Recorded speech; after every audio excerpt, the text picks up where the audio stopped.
Start करते हैं। कल हमने देखा था कि एक बैंक का हमें क्लास बनाना था, उसमें आप 5 एटलीस्ट रिकॉर्ड रीड करोगे या फिर n रिकॉर्ड रीड कर लोगे, और उसके साथ आपको अकाउंट नंबर 3 में 1000 रुपीज़ या फिर जो यूज़र देगा उतनी अमाउंट आपको डिपॉजिट करनी थी, बराबर। तो वो प्रोग्राम हम करेंगे, ठीक है। बैंक का प्रोग्राम था, मैंने मेंबर्स भी दिए थे आपको, हेडर फाइल आप डाल दोगे, उसके बाद क्लास बैंक, ठीक है।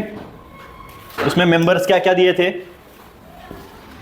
Account number, name, amount, integer suppose account number, character name and float में मैं अमाउंट डालता हूँ, ठीक है। और हम वही फंक्शन अपने लेंगे, गेट डेटा,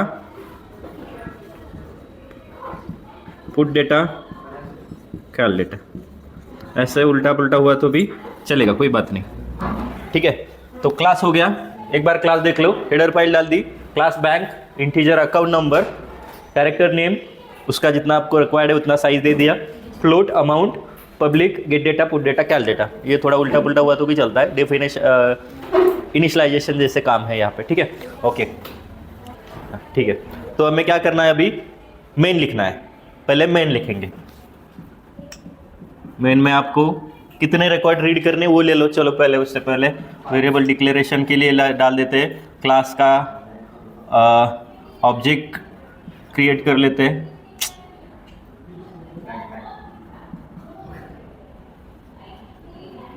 यहाँ पे आप जितनी रिक्वायर्ड है उतनी साइज बढ़ा दोगे, ठीक है। Integer suppose I and N ले लेते हैं, C out, enter how many record, cin N, okay, cin N कितने रिकॉर्ड करने वो रीड कर लिया। और उसके बाद हम for I equal to 1, I is less than और equal to N, I plus plus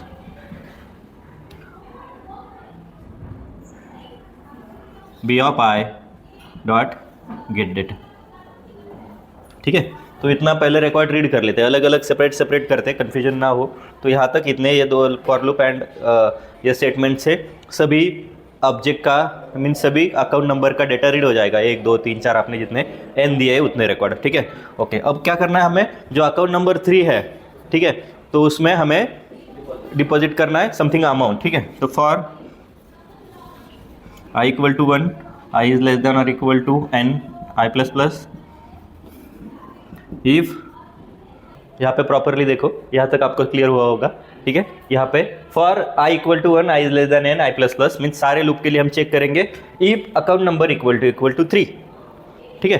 account number equal to 3 है तो हमें क्या करना है, समथिंग अमाउंट वहाँ पे आपको डिपॉजिट करनी है। तो यहाँ से आगे कंटिन्यू करता हूँ मैं, ठीक है। देखो ये रीडिंग का काम हुआ, यहाँ पे देखो प्रॉपरली देखो, for I equal to 1, I is less than N, I plus mean suppose 10 record है तो 1 2 और 10 वेरी होगा। If B of 1 dot account number equal to 3 था, 10 रिकॉर्ड हमें एन सपोज आपने 10 लिए तो 10 बैंक अकाउंट नंबर का डिटेल हमें यहाँ पे रीड हो जाएगा। उसके बाद हमें क्या करना था कि जो थर्ड अकाउंट नंबर है या फिर अकाउंट नंबर भी आप यहाँ पे रीड कर सकते हो, enter the account number two deposit the amount, ठीक है। तो यहाँ पे हमने फिलहाल कंसिडर किया है कि थर्ड अकाउंट नंबर जिसका होगा उसमें हम समथिंग अमाउंट डिपॉजिट करेंगे, ठीक है। तो यहाँ पे हम if B of I dot account number equal to 3 है।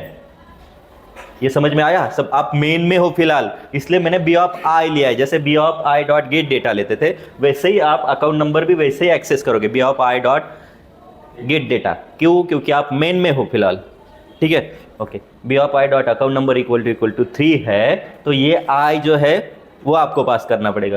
तो आप बोलोगे B of I dot cal D, तो कैल डी में हमें क्या करना है वो वहाँ पे देखेंगे, वहाँ पे हम क्या करेंगे, अमाउंट लेंगे और अमाउंट उसमें ऐड कर देंगे।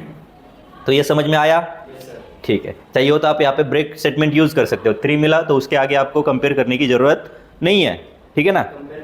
हाँ, तो मीन्स 1 से 3 तक आएंगे ना तो उससे 7 कंपैरिजन वो करता रहेगा, इवन दो उसको 3 मिल गया फिर भी, तो इसकी वजह से आप ब्रेक डाल दो तो वहाँ पे वो रुक जाएगा, 3 के बाद आगे वाला कंटिन्यू नहीं करेगा, ठीक है। अब ये हुआ क्या, अमाउंट डिपॉजिट का। और सिंपली आप क्या कर दोगे फिर से, for I equal to 1, I is less than और equal to N, I plus plus जो भी रिकॉर्ड आपके पास है उसे डिस्प्ले कर दोगे B of I dot put data, ठीक है ना। तो यहाँ तक आपका मेन खत्म हो गया।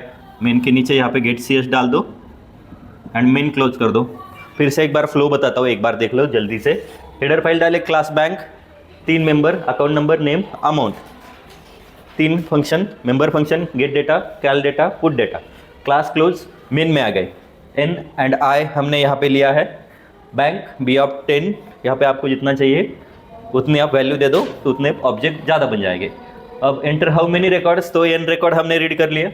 ओके, तो for I equal to 1 to n सबका रिकॉर्ड हम रीड कर लेंगे। रिकॉर्ड मीन्स क्या, हर एक बंदे का account number, name and amount read कर लेंगे।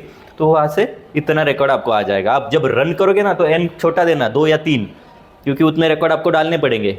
समझ में आ रहा है? ओके, तो फिर से हमने अब क्या करना है, जिसका अकाउंट नंबर 3 है वो उस अकाउंट में हमें समथिंग अमाउंट डिपॉजिट करनी है। कैसे करोगे?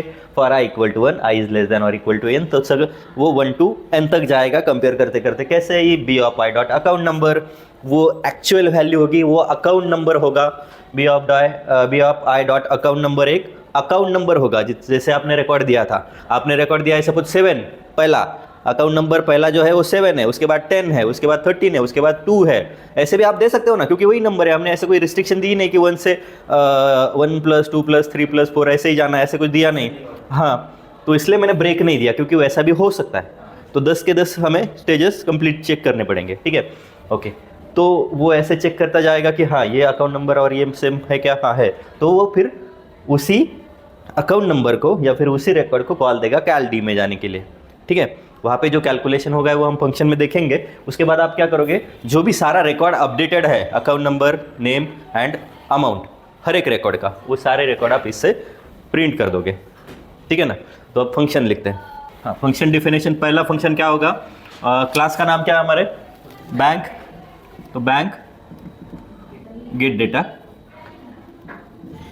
तो 3 रिकॉर्ड रीड करने, डायरेक्टली एक स्टेटमेंट में मैं दे देता हूँ, C out enter account number, name and amount, ठीक है।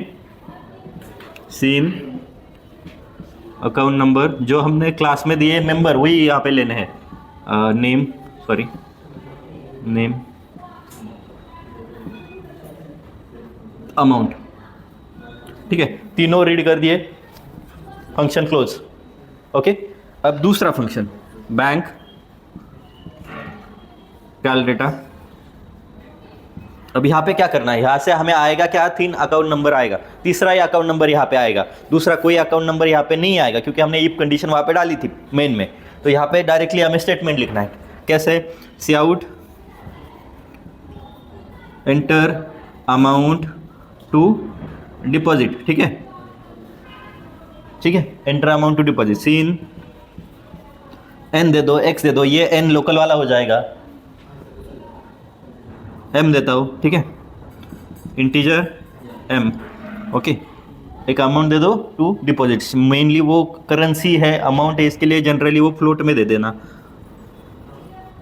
ठीक है, फ्लोट एम, सीन एम हो जाएगा। और आप क्या करोगे, amount equal to amount plus M.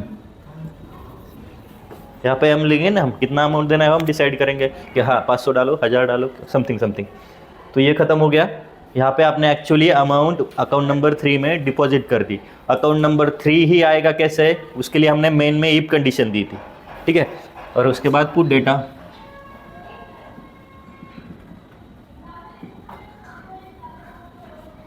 C out